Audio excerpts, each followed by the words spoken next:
Hello, and I'm so excited to be back to you today to finish reading Frankenstein. We're on chapter 5 of the last volume, volume 3. If you like to have somebody read to you, I figured it out. If you like to have somebody read to you, this is the channel for you. I'm so excited for the new movie, Frankenstein. I'm so excited for it. I just watched an amazing interview with the director, Guillermo del Toro. And has so much passion for this project that he finished. I'm going to link it at the end, the interview that I watched with him. It has a lot to do with father-children issues that you don't want to be passing down stuff, but ultimately you do, and it's about forgiveness. And this is like he said his first love was Mary Shelley. And that he loved Gothic. And then after Mary Shelley, it was the Bronte sisters. And if you don't know, I did just finish reading Charlotte Bronte's Jane Eyre. So I feel like things are so connected right now, for whatever reason. So we're going to finish reading this book, and then let's all go watch Frankenstein in the theater together, because it is supposedly going to be great in theater. When was the last time you went to the movie theater and watched a movie? Was it Dune? Because that's what it was for me. No, it was the Downton Abbey movie, obviously. Okay, chapter 5 of volume 3 of Frankenstein. Where were we just? Okay. Yeah. Victor Frankenstein was in a bad way. I have to say it out loud for myself so that I know that I am comprehending what I'm reading. And if you don't know where we're at in the book, this might catch you up. Victor Frankenstein was in a bad way. He tried to make the creature, who I'm calling Frank because he needs a name, because he is a human being that Victor created and then tossed to the wolves, being humankind, taught himself to read, the creature did, learned about the human race and humans and our history, and has been treated poorly his whole life, and so now he's treating other people poorly, but doesn't want to. He wants a mate, so he basically cornered Victor Frankenstein on the middle of an iceberg or whatever, and asked him for a mate. And so Victor went to England because there were some philosophers there. He went to Scotland to try and be away from society to create this monster. And right as he was about to finish, he looked up and saw the creature looking at him in the window. And at the same time, he was thinking, what if I create this monster and it's even worse than my creature that I've created? And then what if they create little tiny monsters together and have babies? And then where will we be? It will be a race of superhuman freaks and they're demons, and I'm not going to do it. And as the creature was watching, he destroyed all of his work and tossed everything in the ocean and passed out in his little boat. And then wound up in Ireland, where somebody had just been murdered, and they were blaming it on Victor.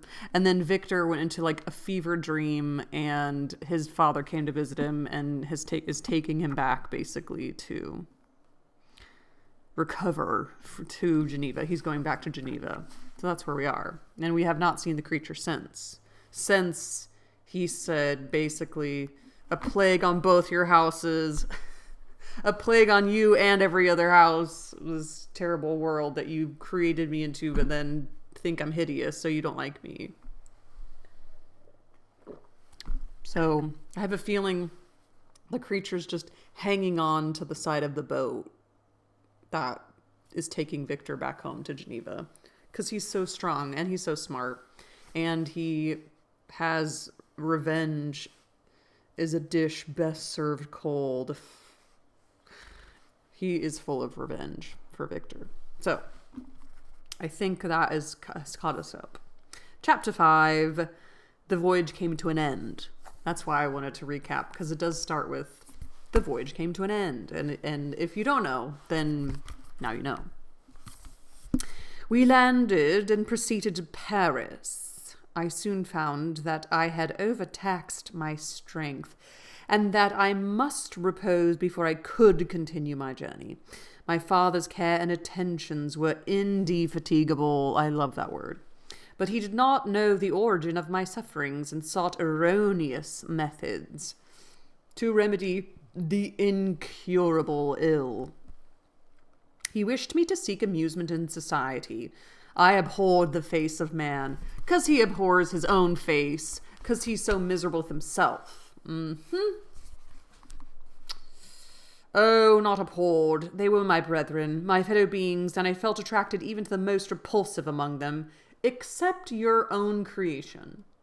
Wow. You feel attracted even to the most repulsive among them, except your own creation. Wow. As the creatures of an angelic nature and celestial mechanism. So you're lifting your own human race up above your creation that you have created. That is a miracle, by the way, what you have done. It's a scientific miracle. He's just ugly, I guess.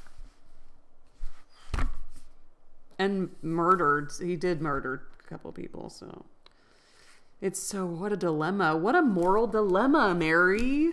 Mary, you've given us a moral dilemma. Okay. I mean, even if you just put the guy in jail and be like, hey, I know you just started living 2 years ago, so technically you're an infant, but you're in a big, strong man's body.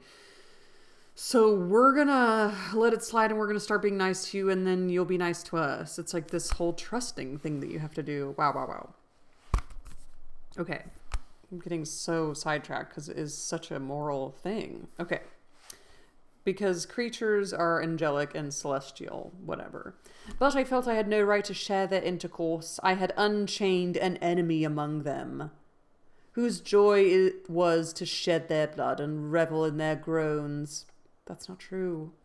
How they would each all abhor me and hunt me from the world, did they know my unhallowed acts and the crimes which had their source in me. My father yielded at length to my desire to avoid society and strove my various arguments to banish my despair. Sometimes he thought that I felt deeply the degradation of being obliged to answer a charge of murder, and he endeavored to prove to me the futility of pride. We are like doing the 7 deadly sins kind of also, aren't we? We're green with envy. There's pride. Interesting. Alas, my father, said I, how little do you know me. Human beings, their feelings and passions would indeed be degraded if such a wretch as I felt pride. Justine, poor unhappy Justine, was as innocent as I, and she suffered the same charge. She died for it, and I am the cause of this. I murdered her. William, Justine, and Henry, they all died at my hands. My father had often, during my imprisonment, heard me make these same assertions. When I thus accused myself, he sometimes seemed to desire an explanation, and at others he appeared to consider it as the offspring of delirium, and that during my illness some idea of this kind had presented itself to my imagination, the remembrance of which I preserved in my convalescence. I avoided explanation, and maintained a continual silence concerning the wretch I had created. I had a persuasion that I should be supposed mad, and this in itself would forever have chained my tongue. But, besides, I could not bring myself to disclose a secret which would fill my hearer with consternation, and make fear and unnatural horror the inmates of his breast. I checked, therefore, my impatient thirst for sympathy, and was silent when I would have given the world to have confided the fatal secret. Yet still words like those I have recorded would burst uncontrollably from me. I could offer no explanation of them, but their truth in part revealed the burden of my mysterious woe. Upon this occasion my father said with an expression of unbounded wonder, "My dearest Victor, what infatuation is this? My dear son, I entreat you never to make an such an assertion again. I am not mad, I cried energetically. The sun and the heavens, who have viewed my operations, can bear witness of my truth. I am the assassin of those most innocent victims. They died at my machinations. Machinations. 1,000 times I would have shed my own blood, drop by drop, to have saved their lives, but I could not. My father, indeed, I could not sacrifice the whole human race. He's just going to go mad. The conclusion of the speech convinced my father that my ideas were deranged, and he instantly changed the subject of our conversation, and endeavoured to alter the course of my thoughts. He wished, as much as possible, to obliterate the memory of the scenes that had taken place in Ireland, and never alluded to them or suffered me to speak of my misfortunes. Let's just not talk about it. Gotta. As time passed away, I became more calm. Misery had a dwelling in my heart, but I no longer talked in the same incoherent manner of my own crimes. Sufficient for me was the consciousness of them. By the utmost self-violence, I curbed the imperious voice of wretchedness, which sometimes desired to declare itself to the whole world, and my manners were calmer and more composed than they had ever been since my journey to the Sea of Ice. A few days before we left Paris on our way to Switzerland, I received the following letter from Elizabeth. Oh, Elizabeth. Run for the hills, Elizabeth. My dear friend. Oh, have we been friend-zoned? She knows how stark, raving mad he is. And he's acting like what he thinks the creature is like. And she's like, I don't think this is a good idea. Okay, maybe not. It gave me the greatest pleasure to receive a letter from my uncle dated at Paris. You are no longer at a formidable distance, and I may hope to see you in less than a fortnight. My poor cousin, how much you have suffered. How much you must have suffered. I expect to see you looking even more ill than when you quitted Geneva. This winter has been passed more miserably, tortured as I have been by anxious suspense. Yet I hope to see peace in your countenance, and to find that your heart is not totally void of comfort and tranquillity. Yet I fear the same feelings now exist that made you so miserable a year ago, even perhaps augmented by time. I would not disturb you at this period, when so many misfortunes weigh upon you, but a conversation that I had with my uncle previous to his departure renders some explanation necessary before we meet. Explanation, you may possibly say. What can Elizabeth have to explain? If you really say this, my questions are answered, and all my doubts satisfied. But you are distant from me, and it is possible that you may dread and yet be pleased with this explanation.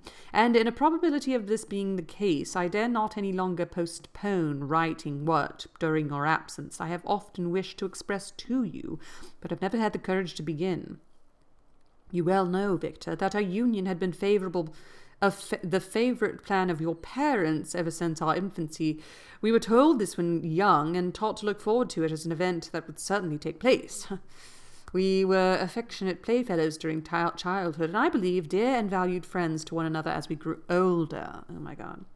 But as brother and sister often entertain a lively affection towards each other without desiring a more intimate union, may not such also be our case?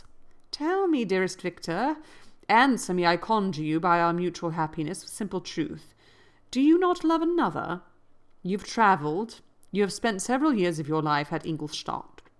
And I confess to you, my friend, that when I saw you last autumn so unhappy, flying so solitude from the society of every creature, I could not help supposing that you might regret our connection, and believe yourself bound in honour to fulfill the wishes of your parents, although they oppose themselves to your inclinations.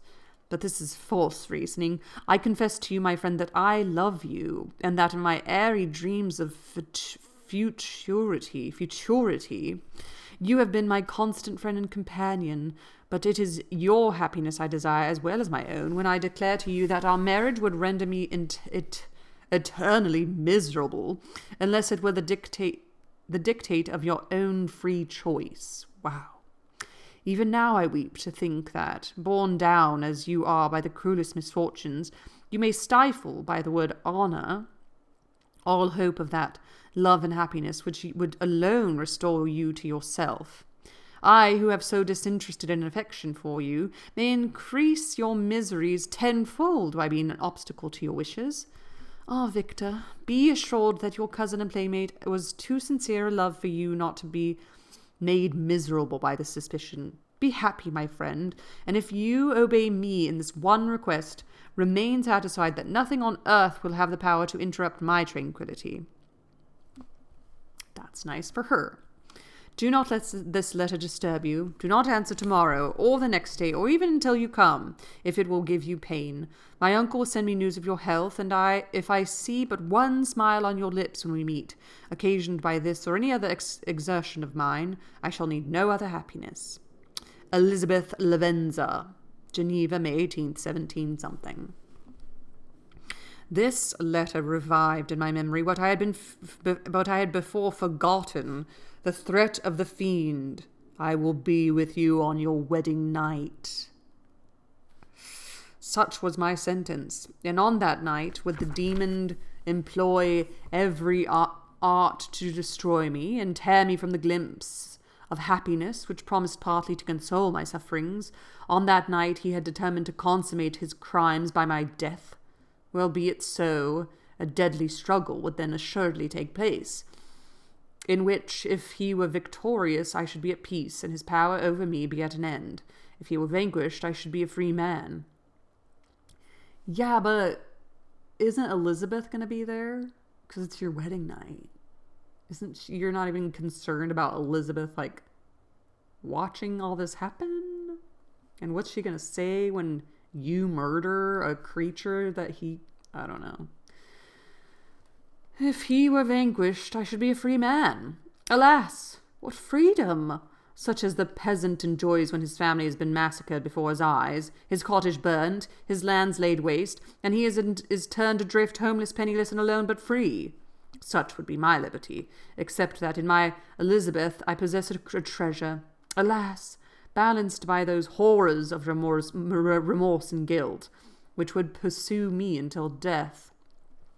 Sweet and beloved Elizabeth, I read and reread her letter, and some softened feelings stole into my heart and dared to whisper paradisiacal dreams. Paradisiacal dreams of love and joy, but the apple was already eaten, and the angel's arms barred to drive me from all hope. The apple was already eaten. Yet I would die to make her happy. If the monster executed his threat, death was inevitable, yet again. And how is he so certain that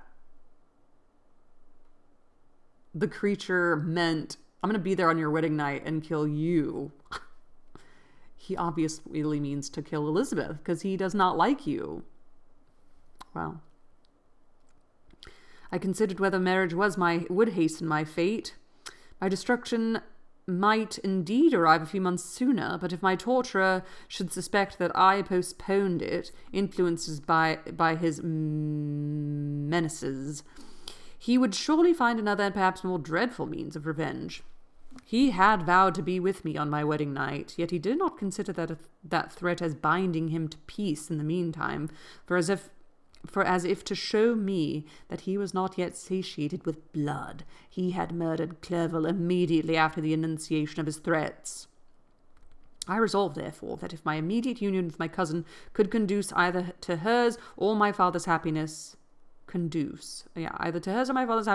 my adversary's designs against my life should not retard in a single hour. In this state of mind, I wrote Elizabeth. My letter was calm and affectionate. I fear, my beloved girl, I said, little happiness remains for us on earth, yet all that I may one day enjoy is centered in you. Chase away your idle fears. To you alone do I consecrate my life and my endeavors for contentment. I have one secret, Elizabeth, a dreadful one. When revealed to you, it will chill your frame with horror, and then, far from being surprised at my misery, you will alone wonder that I survive what I have endured. I will confide this tale of misery and terror to you the day of our marriage, The day after our marriage shall take place. For my sweet cousin, there must be perfect confidence between us. But until then, I conjure you, do not mention or allude to it. This I most earnestly entreat, and I know you will comply. In about a week after the arrival of Elizabeth's letter, we returned to Geneva. The sweet girl welcomed me with warm affection, yet tears were in her eyes as she beheld my emaciated frame and feverish cheeks. I saw a change in her also. She was thinner and lost much of that heavenly vivacity that had before charmed me. But her gentleness and soft looks of compassion made her a more fit companion for one blasted and miserable as I was. He's so dramatic. The tranquility which I now enjoyed did not endure. Memory brought madness with it, and when I thought of what had passed, a real insanity possessed me.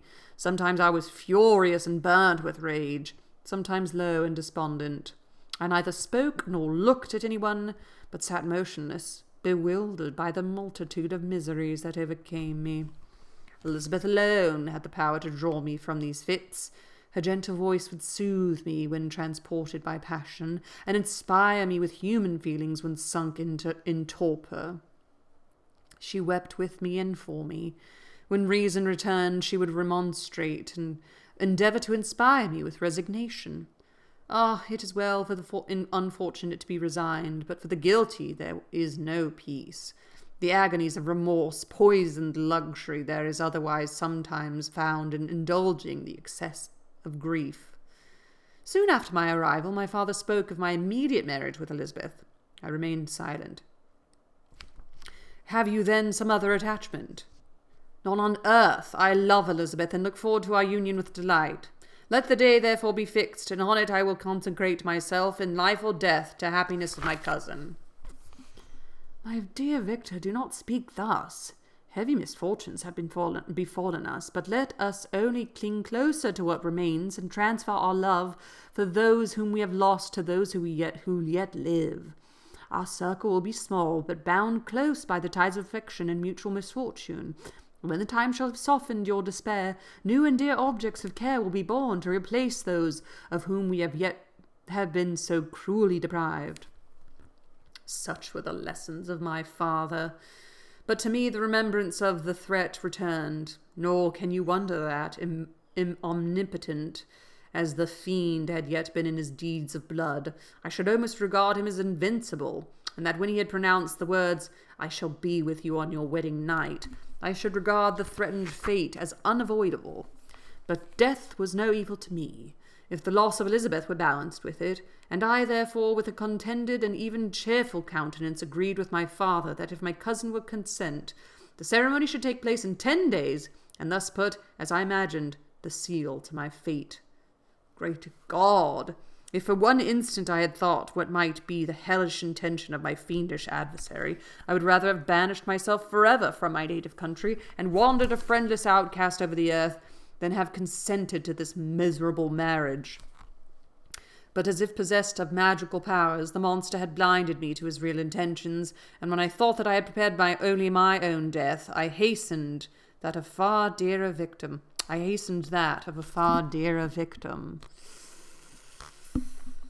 As the period fixed for our marriage drew nearer. Also, I'm still remembering that doesn't the creature have all of Victor's notes on how he did it? So if he becomes smart enough, he could actually make his own bride? Is that where we get the Bride of Frankenstein? Because he's gonna create his own, and maybe it'll be Elizabeth. I thought it was gonna be Justine, but okay, I'm getting ahead because it sounds like she's gonna die. It sounds like Elizabeth is gonna die. As the period fixed for our marriage drew nearer, I start reading faster near the end. I skip over sentences, but I'm not gonna do that so that we can enjoy this. As the period fixed for our marriage drew nearer, whether from cowardice or a prophetic feeling, I felt my heart sink within me. But I concealed my feelings by an appearance of hilarity that brought smiles and joy to the countenance of my father, but hardly deceived the ever-watchful and nicer eye of Elizabeth. She looked forward to our union with placid contentment, not unmingled with a little fear, which past misfortunes had impressed, that what now appeared certain and tangible happiness might soon dissipate in an airy dream and leave no trace but deep and everlasting regret. Preparations were made for the event, congratulatory visits were received, and all wore a smiling appearance. I shut up, as well as I could, in my own heart the anxiety that preyed there, and entered with seeming earnestness into the plans of my father, although they might only serve as the decorations of my tragedy. Through my father's exertions, a part of the inheritance of Elizabeth had been restored to her by the Austrian government. A small possession on the shores of Como belonged to her. It was agreed that immediately after union we should proceed to the Villa Lavenza. Wow, what fortune! And spend our first days of happiness beside the beautiful lake near which it stood. Lake Como. In the meantime, I took every precaution to defend my person in case the fiend should openly attack me. I carried pistols and a dagger constantly about me, and was ever on the watch to prevent artifice, and by these means gained a greater degree of tranquillity. Yet as the period approached, the threat appeared more as a delusion not to be regarded as worthy to disturb my peace, while the happiness I hoped for in my marriage wore a greater appearance of certainty. As the day fixed for its solemnization drew nearer, I heard it continually spoken of as an occurrence which no accident could possibly prevent.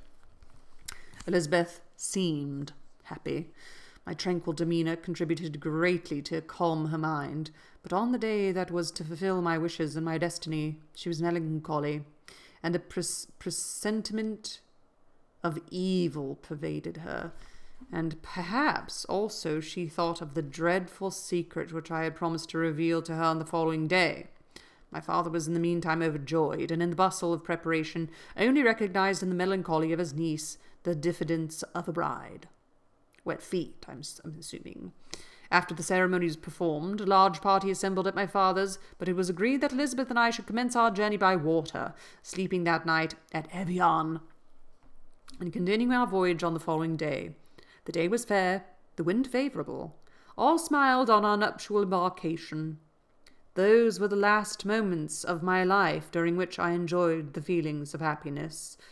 We passed rapidly along. The sun was hot, but we were sheltered from its rays by a kind of canopy, while we enjoyed the beauty of the scene, sometimes on one side of the lake, where we saw Mont Saleve, the pleasant banks of Montalege, and at a distance surmounting all the beautiful Mont Blanc, and the assemblage of snowy mountains that in vain endeavour to emulate her. Sometimes coasting the opposite banks, we saw the mighty Jura, opposing the dark side to the ambition that would quit its native country, and an almost insurmountable barrier to the invader who should wish to enslave it. I took the hand of Elizabeth. "You are sorrowful, my love. Ah, if you knew what I have suffered, and what I may yet endure, you would endeavour to let me taste the quiet freedom from despair that this one day at least permits me to enjoy." "Be happy, my dear Victor," replied Elizabeth. "There is, I hope, nothing to distress you, and be assured that if a lively joy is not painted in my face, my heart is contented. Something whispers to me not to depend too much on the prospect that is open before us, but I will not listen to such a sinister voice. Observe how fast we move along, and how the clouds, which sometimes obscure and sometimes rise above the dome of Mont Blanc, render this scene of beauty still more interesting. Look also at the innumerable fish that are swimming in the clear waters, where we can distinguish every pebble that lies at the bottom. What a divine day! How happy and serene all nature appears!" Thus Elizabeth endeavoured to divert her thoughts and mine from all reflection upon melancholy subjects, but her temper was fluctuating. Joy for a few instants shone in her eyes, but it continually gave place to distraction and reverie. "Yeah, now you know what it feels like, Victor." The sun sunk lower in the heavens. We passed the river Drance, and observed its path through the chasms of higher and the glens of the lower hills. The Alps here come closer to the lake, and we approach the amphitheatre of mountains which forms its eastern boundary. The spire of Evian shone under the woods that surrounded it, and the range of mountain above mountain by which it was overhung. The wind, which had hitherto carried us along with amazing rapidity, sunk at sunset to a light breeze. The soft air just ruffled the water, and caused a pleasant motion among the trees as we approached the shore, from which it wafted the most delightful scent of flowers and hay.